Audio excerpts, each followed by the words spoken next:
I would say it wasn't really difficult in the beginning.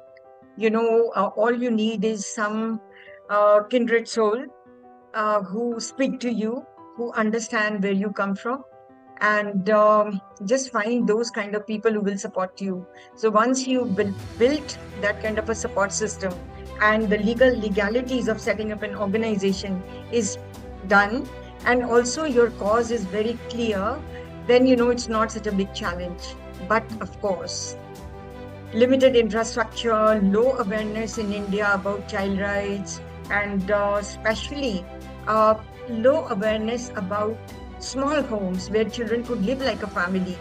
So there was a lot of skepticism, and the government was running such large homes. To get a license for a 12 children home was also quite difficult. So I really had to fight it out. But as they say, one right person really brings about a change. There was this officer in one of the women and child development department. She understood where I was coming from. I said, how would you understand a child's trauma or the need if there are hundreds of them are together? If there are smaller numbers, then you can do individual care for each and every child, and the adequate resources could be provided.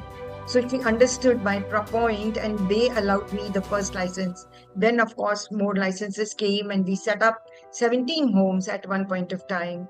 Resource mobilization, as you know, it's always a constant challenge for any organization.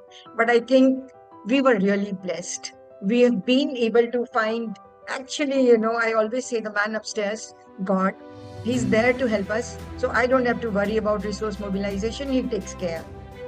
The biggest challenge was, how do you find the workforce who is qualified, who is trauma informed, and who are interested in learning and sticking on with you?